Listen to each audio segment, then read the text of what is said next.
Hi, I'm Mr. Wahlberg, and I'm glad you're here. Today, we begin a new period in push in American history known as Early America. And I gotta tell you, this is probably one of my favorite periods. I know that the time of like 1800 through the years before the Civil War, it's typically not a student's favorite period in American history, and I bet I'm kind of rare among push teachers. But I gotta admit, I really do like this era. I like the idea of taking the theory of the Constitution and putting it into practice on the ground. It doesn't begin very smoothly, as we find out here in Episode 1, Turmoil in Early America. So turn with us now to those thrilling days of yesteryear, when out of the past come the thundering hoofbeats of Wahlberg's push. History class rides again!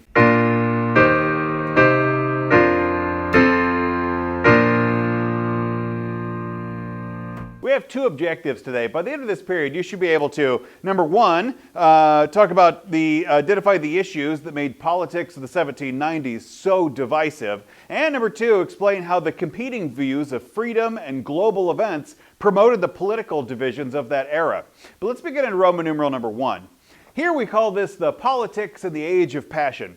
I think to us moderns, we oftentimes look at our current situation in the country and in government and we say, boy, everything is so divisive. Everybody's so up in arms about everything, and it didn't used to be like that. Well, I gotta tell you, it's often been like that. Devising the new government wasn't an easy path. Federalists swept the 1788 election, and members of the Electoral College chose George Washington as the president and John Adams as the vice president. Washington was a pretty foregone conclusion. I think people were even writing the Constitution imagining George in that role. John Adams was a little bit of a surprise, but not much of a surprise. He was a well-known patriot and agitator for the cause long before it was popular. The Constitution had given the United States president the power to appoint major officials with the consent of the Senate. Washington offered the job of the Secretary of the Treasury first to Robert Morris, who we met in our last period. He declined the position and said, you should nominate Alexander Hamilton instead. He named to the Secretary of State Thomas Jefferson, and to Henry Knox, he named him as Secretary of War. In 1789, Congress passes the Judiciary Act, which created the federal court system with a district court in each state and circuit courts to go hear the appeals of those state courts. The Constitution is surprisingly silent on how a court system should be set up. It vests one Supreme Court and then left Congress to go figure out the rest, and this was the first draft, the 1789 Judiciary Act, which also permitted any constitutional matters to be appealed up to the Supreme Court, and then the Supreme Court would have the final say over those issues. Subpoint B, Hamilton's plan, now as the Secretary of the Treasury, had a lot. It was an ambitious plan for the future of the economy of the country. It had many pages, and it was difficult for some people to understand. As Treasury Secretary, Alexander Hamilton's long-range goal was to make the United States a major commercial and military power. He was an outspoken member of the emerging Federalist Party, and his work, honestly, was pretty controversial to people who were leery of a strong central government. We might sum up his plan with the understanding of public credit. Public credit both in the redemption of public credit and the assumption of it, and let me explain what those terms mean. He devised these policies to enhance the authority of the national government, to favor the financiers and the seaport merchants. His report on the public credit asked Congress to redeem millions of dollars in securities which had been issued by the country under the Articles of Confederation. It provided windfall profits to speculators and created a permanent national debt which was owned by a group of mostly wealthy families. There was this question that debts assumed under the old model of government, would it be paid back at all? I mean, we don't even have that government anymore, and if they borrowed the money, why would we pay back somebody else's creditors? But Hamilton knew that actually what you're doing there is undercutting the stability of the financial market, and those credits have to be paid back. Some people say, but all the debt is owned by speculators, and why would we pay speculators instead of people that took the risk on the country originally? Hamilton says no, that the speculators get repaid because they're the rightful owners of the debt, and even if it is somewhat like gambling, it's the path to providing real financial security. The House of Representatives rejected his proposal. The House Representative rejected James Madison's proposal. So we see a competing vision here. Hamilton and Madison had worked together on the Federalist Papers, but we begin to see them diverging once the new country is started. Madison wanted these proposals to help shopkeepers and farmers and soldiers. They were the original owners of the Confederation securities who had been, sold their rights to the speculators. Madison says, no, we should repay the people that took the risk on the original debt. The House said yes, but they're not the current credit holders, and rejected that idea. And Congress went with the Hamiltonian plan, his second proposal, that the national government should adopt an assumption plan and basically just take on those debts and to assume the debts of the states who had been financing the war. So the states had put up a lot of money for the Revolutionary War, and they were going to be paying those back. And Hamilton said, this really shouldn't be a state's responsibility. This should be a national responsibility. We should take that and put the weight on the federal government to do so. Hamilton agreed to reimburse those states that had already paid off a lot of their war debt and supported the creation of a permanent national capital, basically in the South, along the banks of the Potomac River. Hamilton believed that a unified national debt would create creditworthiness in that new country. Despite claims from his political opponents, he never actually advocated a permanent debt to do so. He wanted to have a debt that would be paid off at some point.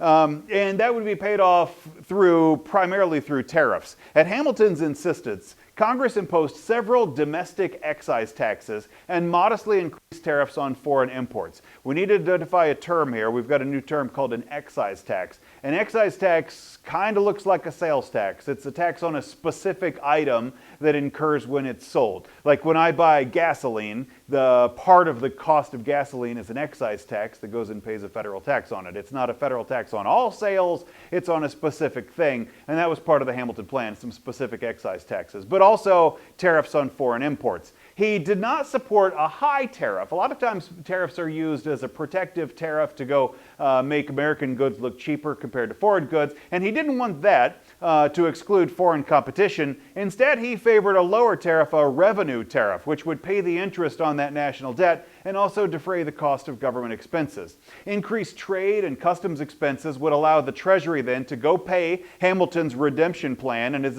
assumption programs. He also proposed on taxing the producers of alcohol. His tax would have covered all distilled spirits, but you usually hear this as the whiskey tax because it was the main thing. He also proposed the creation of a national army to deal with uprisings such as Shays' Rebellion.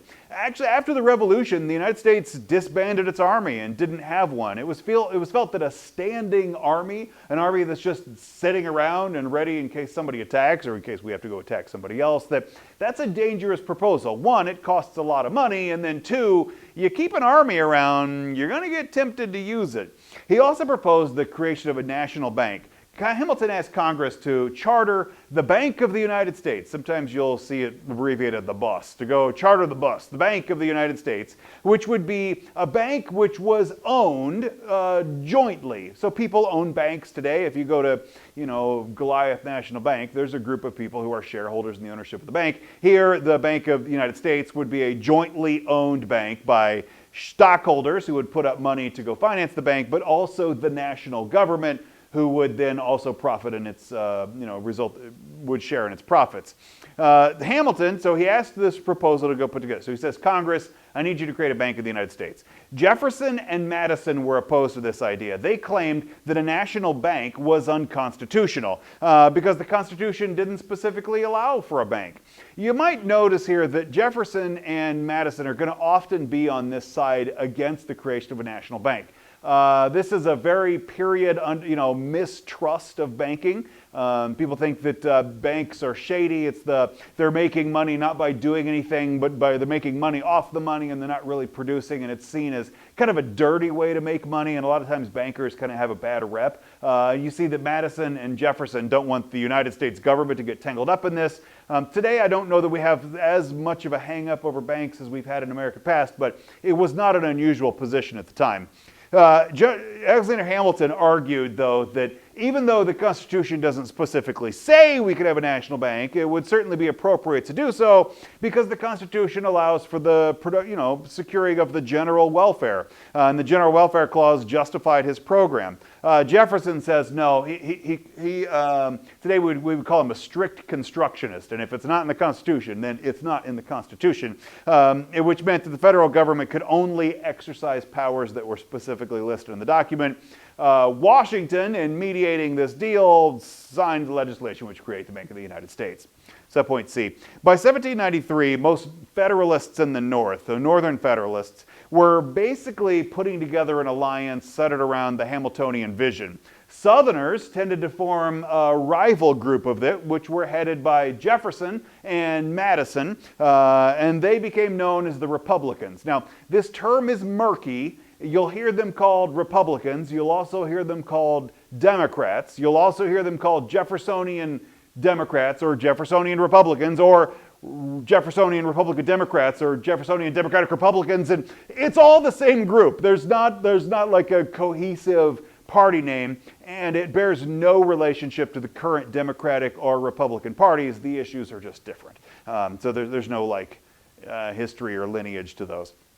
The Federalists supported Washington's and Hamilton's economic plan. They also favored close ties with Great Britain. So here we're going to introduce a little bit of foreign policy. They basically said that Great Britain, while they have been our enemy, is also a country that we could do business with. The Democratic Republicans were skeptical of that idea of the central authority, and they tended to favor a dispersed authority rather than putting everything in the eggs of Washington, D.C.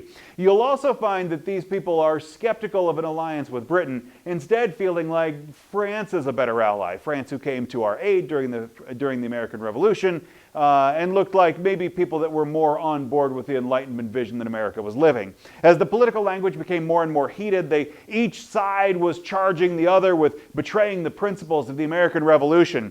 It was very wrapped up in the Enlightenment thought, the Enlightenment philosophy of the day, and Jefferson believed that social improvement was just an American idea, and he disliked the corruption that he smelled in the Federalist Party and the class divisions which seemed to be circulating around a power-holding elite. Jefferson pictured in America, his idyllic version of America was settled by farm families who would raise grain and meat and feed themselves and then feed Europeans in exchange for clothing and other comforts. And Jefferson really visions an agricultural America, a pastoral America, rather than an urban country of trade. During the 1790s, Jefferson's vision seemed to actually be coming true. Warfare in Europe had been disrupting European farming, and so suddenly American farms have a market to go export to, while simultaneously there was a boom in the export of raw cotton, and that boosted the economy of the American South.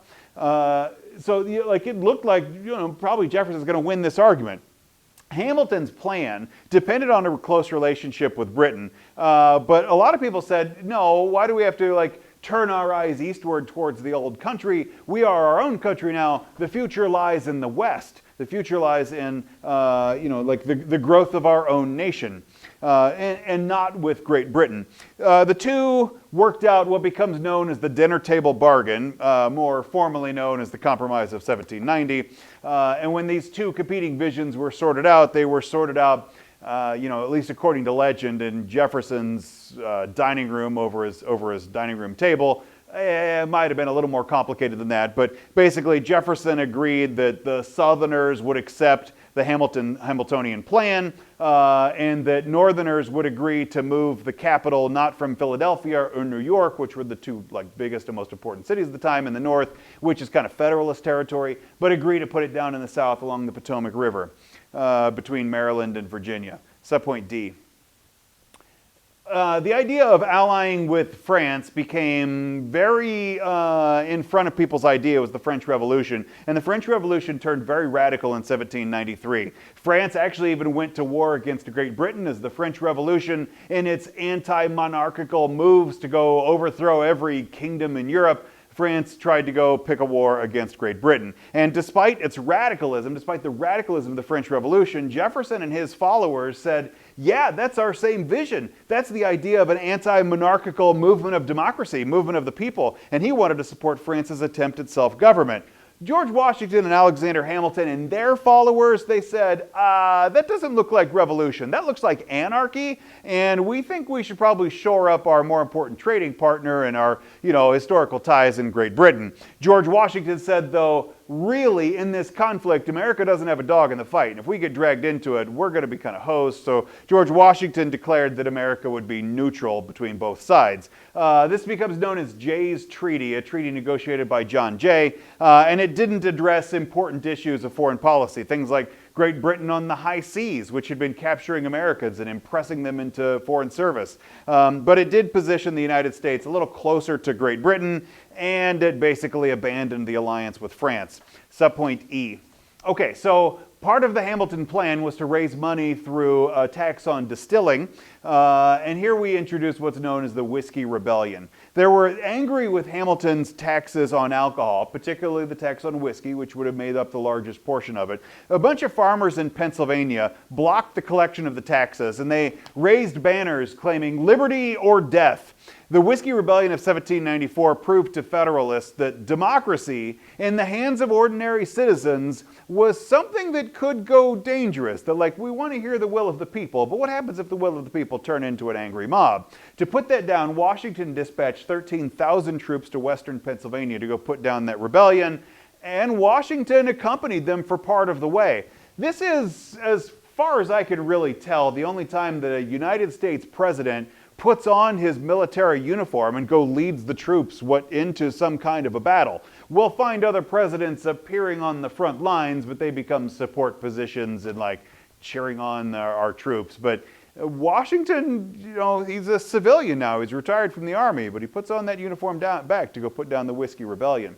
Subpoint F. Supporters of the French Revolution and critics of the Washington administration formed nearly 50 opposition groups known as the Democratic Republican Societies in the years between 1793 and 1794. These societies argued that political liberty, political freedom, meant more than just voting in elections. These societies said, no, if you're going to be a citizen of this country, if you're going to promote democracy, then you have to do more than vote. You have to also have constant involvement in public affairs and put yourself into the business of the country that you live in. These societies pretty much disappeared by 1795. They weren't a long-term movement, but their idea, their outlook, and their organization eventually absorbed into that Jeffersonian Republican Party, and it gained support from political dissenters who were emigrating from the British Isles, who were then joining into this movement. The Democratic Republican Societies, they were organizing into a political organization, but their rivals, the Federalists, were favoring a smaller approach and smaller, centralized, more political control, saying that the way that you control real politics and advocate for change is not by the voice of everybody shouting each other down, but by important elite decision makers who can actually make a difference. Roman numeral number 2. George Washington was the unanimous pick for president in 1788, but there was strong competition for the pick for vice president, particularly among anti-federalists who wanted to set up an opposition voice in the executive, so it didn't look like Washington just kind of get everything he had. Washington didn't belong to a political party. He was actually very much against it, but more or less everybody around him was descending into the first party system. Washington, while he never became a member of the Federalist Party, more or less sided with the Federalists on kind of every important issue. So some historians consider him practically a Federalist, if not actually a Federalist. So some people speculate, though, that ending up with John Adams as the vice president, and Adams was of the Federalist camp, was because some delegates thought that John Adams could be easily flattered into manipulation. John Adams is a leaky vessel. In a lot of ways, I love this man, and I relate to him a lot. I can see a lot of myself in our second president. But one of the things that was his flaw, and sometimes maybe my flaw, is that you could puff him up and kind of get him to go the way you wanted him to go. John Adams, though, also had a natural stubbornness to him and would dig in his heels on a fight. And he had this Puritan style of morality. and that actually kept him out of the corruption and the manipulation. While he could be puffed up and flattered, he was also stubborn and self-aware enough to not follow along where that flattery would lead.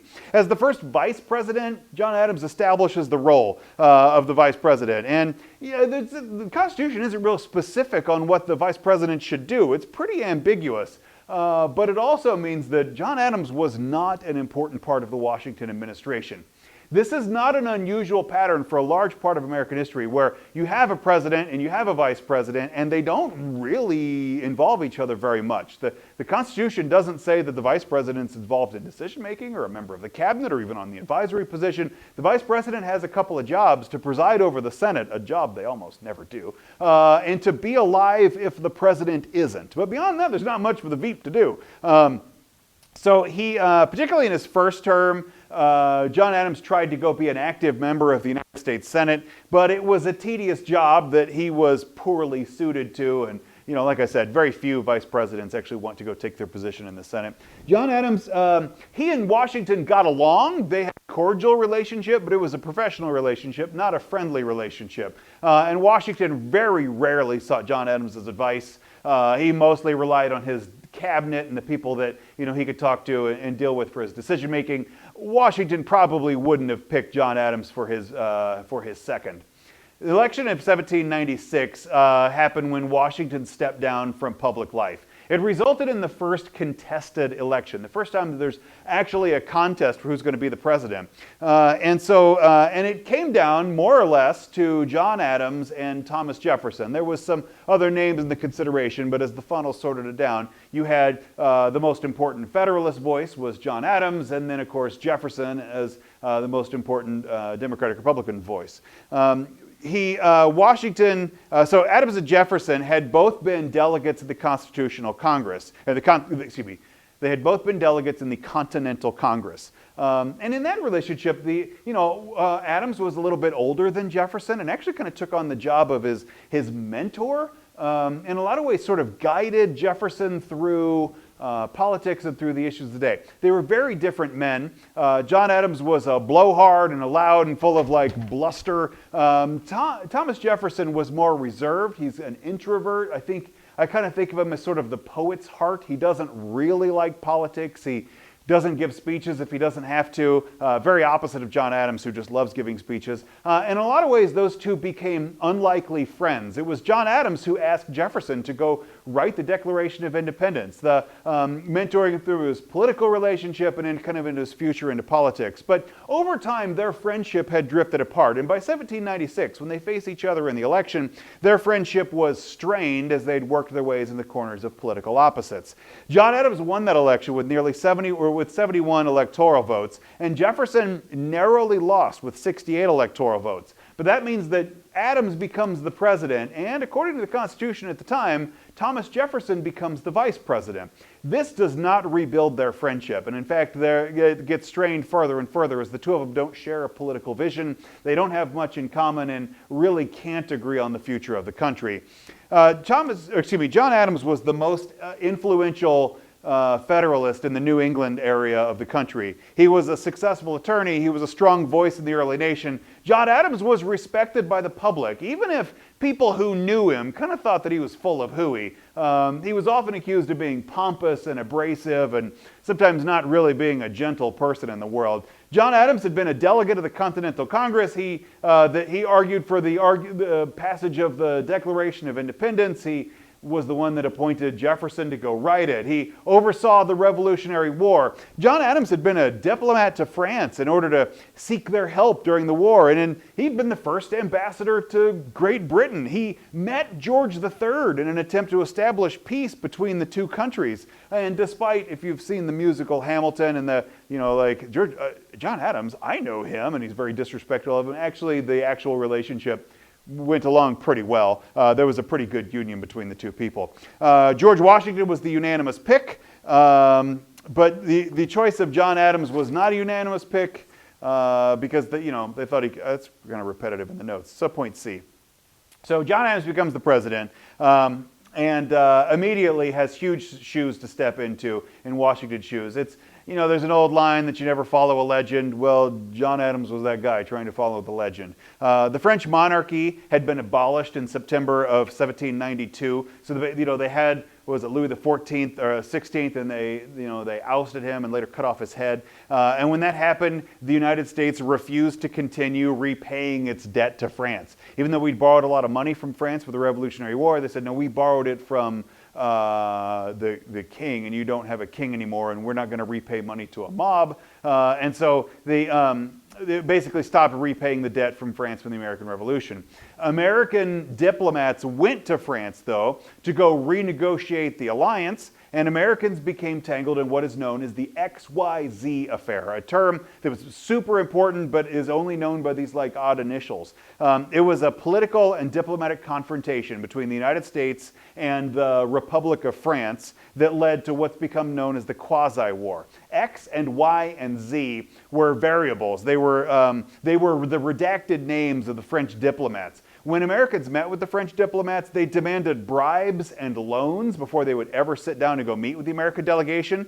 And that wasn't super uncommon in in European diplomacy, that before you meet down, you got to go pay a bribe to go do so. That wasn't super uncommon, but it was deeply offensive to the Americans. They said, wait a minute, no, we're here representing our country, and you're representing your country, and why are you taking the kickback, and why do you expect us to pay you ahead of time just to meet about this? It was deeply offensive to the American diplomats, and they refused to pay. When they refused to pay, they were shut out of the negotiations, and the diplomatic relationship broke down, and Americans kind of look like the idiots for it. They're like, they just don't know how to go play on the big leagues. When the news of that diplomatic failure was portrayed in the press, particularly the Democratic Republican press, it was an embarrassment for the Adams administration, who was portrayed as this rigid and incompetent person on the world stage. Adams, for his part, tried to downplay this and say, no, we will meet with France, but we're going to do it on fair terms. But John Adams was never very good about getting out in front of the public relationship story.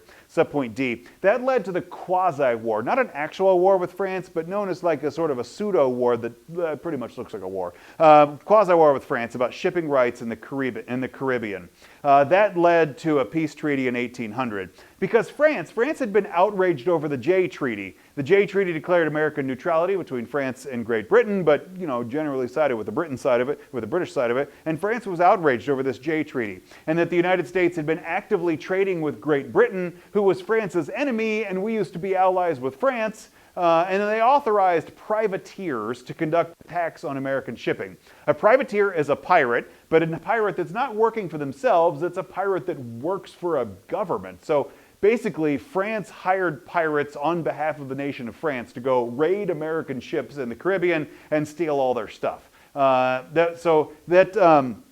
Actively trading, where are we at here? So they conduct attacks on American shipping, seizing numerous merchant ships, and ultimately that forces the United States to go retaliate against these government-sponsored pirates. This becomes known as the Quasi-War. It was an undeclared 2-year war of hostilities at sea, in which both navies, both the American Navy and the French Navy, and the privateers were attacking each other's shipping in the West Indies. The unexpected fighting ability of the newly established U.S. Navy concentrated on attacking settlements in the French West Indies and the privateers of the French West Indies. And together with the growing weaknesses and the final overthrow of kind of like the last phase of the French Revolution was known as the Directory. That led the French foreign minister, a guy named Talleyrand, to say, okay, now let's go reopen negotiations with America that we had shut out because of the XYZ affair, and so you're winning in the Quasi-War, and our Directory is kind of folding, and France says, maybe we should go remake some allies. Meanwhile, Adams was meanwhile, back at the ranch, the subplot is that Adams was in a feud with Alexander Hamilton of kind of the who was going to be controlling the Federalist Party and kind of the control of American politics. And that prompted Adams to reject the anti-French hawks of the Federalist Party. So within his own political party, there's people that just like, they hate France and they're ready to go escalate the war. And John Adams is like, no, we're not going to escalate the war. If we have a chance to get out of this thing, let's do so and offer peace to France. That caused Federalists, people like Alexander Hamilton, to say that John Adams was a betrayer of his own country. But it also reestablished peace with a belligerent nation. In a lot of ways, I don't think John Adams gets real credit for this, that he avoided a full-scale global war against a power that had been creating a lot of havoc in Europe. Instead, John Adams avoids that confrontation and gets portrayed as a weakling over it. Poor Adams, he just can't win. Subpoint E. One thing that he really doesn't do well, though, is a couple of laws known as the Alien and Sedition Acts. There's two laws with the Alien Act and Sedition Act, but we lump them together and say it in the same breath, Alien and Sedition Acts, which limited Americans' civil liberties. The main target was the Democratic-Republican press. The Democratic-Republican press had been constantly criticizing Federalist policies and was very critical of Adams himself. Federalists said that they were promoting rebelliousness and encouraging outrage and threatening the genuine liberty that the Federalists were trying to preserve. And so he passes these Alien and Sedition Acts to basically shut down the press in their unfair criticism of the government. 10 people a number of people were arrested, but 10 people were convicted under this law, including a United States congressman and several newspaper editors. In opposition to this, though, because this sounds like a violation of the First Amendment. I mean, you have a freedom of speech, and there is freedom of the press, but specifically to go criticize the government. I mean, that's like its actual job is to criticize the government. Yes, freedom of the press means that you could say a lot of things. Freedom of speech means you can say a lot of things. But the founders even specifically meant it to criticize the government. If Adams is going too far, then the press has the right to go speak up for it. So in opposition to this, James Madison and Thomas Jefferson wrote bills that become known as the Virginia and Kentucky Resolutions, which attacked the Sedition Act as a violation of the First Amendment. Even though Madison and Jefferson are both Virginians, they can propose this in Virginian. They also write it for Kentucky, and they say, hey, Kentucky, go pass this resolution and we'll support you on it. They're not Kentuckians, but they go and advocate the legislation there. Subpoint F. Here I want to talk about Fry's Rebellion. When the quasi-war with France threatened to escalate in 1798, Congress raised a large army. Remember, they had no standing army, and they also enlarged the size of the Navy. There was a standing Navy. To pay for that new military presence, Congress in 1798 imposed a new tax of $2 million on real estate taxes and on slaves. It apportioned among the states the requirements of the Constitution. It was the first and only such tax that came out that's like, we're going to tax you a federal tax on real estate and on slaves. It was the first time and the last time. The Pennsylvania Dutch farmers, and farmers own a lot of land, right? So the Pennsylvania farmers led an armed tax revolt in 1799 and again through 1800. This had been now the third tax-related rebellion in the United States. When several protesters were arrested in this rebellion, John Fries led an armed rebellion against the army to go free those people from jail. Fries and two others were tried for treason, and when the Federalist press stirred up a frenzy, they were sentenced to be hanged. In May of 1800, believing the Federalists had really overreacted to what was a small incident, John Adams, even though he's a Federalist, he goes against the wishes of his own party and pardoned Fries and others who were accused of that treason. He cited this very narrow constitutional definition of treason and then issued a general amnesty of everyone who was involved. Subpoint G. Most of the Adams administration was spent in the city of Philadelphia. Philadelphia had been the 8th different city to serve as capital since the Declaration of Independence. Philadelphia, New York, and then various cities when they were on the run during the war. The Congress and the President by 1800, though, had a plan to move it out of Philadelphia and down to that land on the Potomac. And in 1800, John Adams moved into the White House. He moved into the White House a little bit before the 1800 election, and he was the first president to live there. Although when he moved in, the construction was still unfinished, and he moves into a construction site that Washington, D.C. wasn't like it was today. It was still largely swamp and kind of an unpleasant place to live, honestly. So he moves in 1800, and 1800 is also an election year. The election of 1800 is sometimes known as the Revolution of 1800. Although campaigning for office, like saying I want to go be a president or I want to go be a senator, that was considered unseemly. That was beneath the role of a gentleman. Jefferson, though, wanted to be president, and he was going to campaign in a way that wasn't publicly embarrassing, and it was through writing mean letters to the press and then signing it with a pen name, with a pseudonym. So he's publishing these pseudonymous letters to newspaper editors, which were criticizing John Adams. He was also waging a political war against his former friend and against his former mentor. Adams suspected that Jefferson was responsible for all of this, but he just really lacked any real proof to call him out on it at the time. Adams advocated for a federalist approach to economics, with things like centralized financial policies and centralized banking. Jefferson was against all of that. He was against finance, against government help for trade, against government help for industry. It was Jefferson who he thought that such ideas would go centralize too much power in Washington, D.C. and strip everybody's freedom to go carry on these decisions on their own. So John Adams is arguing for this Federalist position, and Jefferson is against the Federalist position. Both candidates argued for peace with France, although through different means. In doing so, it meant that Adams had to go disagree with the loudest voices in his own Federalist Party, who were out there agitating for war.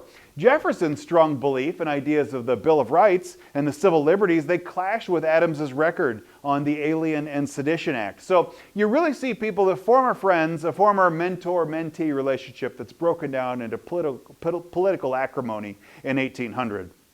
The 1800 election also exposed a crucial flaw in the United States Constitution, because members of the Electoral College were authorized by the Constitution to go vote for 2 names for president. The 2-vote ballot was actually created to try to maximize the possibility that one candidate could receive votes from a majority of electors nationwide. So members of the Electoral College could go vote for their favorite candidate and also vote for a backup candidate. And between those two, they thought that maybe there would be enough votes that there's a majority and you could actually get this thing to be settled out of the college, to settle it in the Electoral College. However, the candidate with the second most votes would become vice president, and the candidate with the most votes would become president, and the drafters of the Constitution thought this would make, in the executive branch, the most consensus pick, the most people who had agreed on that at the same time. However, the drafters of the Constitution also didn't foresee political parties arising, and that made it much easier to attain a nationwide majority. The Democratic Republicans were the first ones to really put this all together, and they planned for one of their electors. They basically said, okay, everybody's going to be voting for Jefferson, and everybody's going to be voting for their vice presidential candidate, Aaron Burr. But one of our people has to not vote for Burr and vote for somebody else. We'll issue the name of some sacrificial lamb to go vote for. And that way Jefferson will win, and Burr will have the second number of votes, and then we will have a Democratic Republican as both the president and the vice president. Burr's a complicated figure. He'd be a member of several political parties. He'd been a Federalist as a younger man, and then kind of in this moment for political reasons joins the Democratic Republicans. The Southerners and the Democratic Republicans welcome Burr in because Burr is from New York, and they're thinking this is going to bring New York votes with him. Kind of a classic case of the vice president's real job is to go help the president get elected. But the problem is that one of the electors, the one that was supposed to spoil his vote for Burr, didn't do so. He basically wrote down Burr on the thing. The vote was mishandled, and each elector voted for Jefferson also voted for Burr, and they resulted in a tied electoral vote. Now, there are also Federalists voting in this, and their votes, they're largely picking John Adams out of it, but Adams had been pissing off his own party for a long time, so Adams wasn't a universal support on there, and no matter what the Federalists were going to do, they weren't going to combat the unity of the Democratic Republicans. So the Democratic Republicans do that and then basically blow it. And the election then went to the outgoing House of Representatives. So now it's the House of Representatives who has to go break this tie because the Electoral College can't break the tie on their own. And so they vote, and they can't break the tie. And then they vote again, and then they can't break the tie. And then they vote again. And after 35 votes, neither Jefferson nor Aaron Burr had obtained a majority. Now, Aaron Burr should have probably declined from this. Burr should have said, you know what, hey, somebody waste this vote. I'm going to be vice president. But the more you learn about Aaron Burr, the more you learn that he just was, in his being, not possible. If he was that close to the presidency, he would hold on and fight for it. He would not go settle to be vice president if he had a chance at the presidency. And so basically on the 36th ballot, they break the tie when they go ask Alexander Hamilton, who's not in the Electoral College, and Alexander Hamilton is not a member of Congress. He's just a dude at this point. He's just Citizen Alex. Saying, hey, what would you do? You're still an important person in the Federalist Party, and the Federalist Party could keep voting on this. Like, what would you do? And Alexander Hamilton famously endorses his one-time political rival. Hamilton and Jefferson had hated each other. Endorses his political rival, saying that Jefferson, I don't agree with anything that he says, but at least he believes in something. I've known Burr my entire life, and he doesn't believe in anything, so I don't even know what he would stand for, so I'll side with Jefferson on this instead. Basically what happened is that Jefferson wins over Burr, and Jefferson becomes the president. Interesting footnote to this: if the 3/5 compromise hadn't been accepted, giving the South an unusual amount of votes for people that they were denying citizenship to, if the 3/5 compromise had not been in place and slaves had not been counted for purposes of congressional representation, then you know who would have won in the election? John Adams would have been reelected, because there was enough Federalist voices to go outweigh the artificially inflated Southern votes who were all voting Democratic Republican. This was fixed with the 12th Amendment to the Constitution, which passed in response to the election. The 12th Amendment mandated that the Electoral College vote for president and vice president separately. That also tended to ensure that the president and the vice president are going to be of the same political party. When John Adams hears that he's been defeated in the election, he accepted it. He accepted that he has lost, and that set a vital precedent for the peaceful transition of power between political rivals. That peaceful transition of power from a defeated party to its successor became like the surprise of the rest of the world. You mean somebody could just step down from power and hand it over without contest? Jefferson referred to this election as the Revolution of 1800, promising to bring a major transition in government philosophy with that change in political party. When Jefferson takes office, it's a new political party. It's not the Federalist country anymore. It's the Democratic Republicans. And that's a new vision for what he sees as a new age. Jefferson, always in that language of the Revolution, always in that language of Enlightenment, considers it to be a peaceful revolution of his time. That's going to blow open the doors for the future of our country, and I can't wait to tell you about it. Make sure you like and subscribe. God bless you.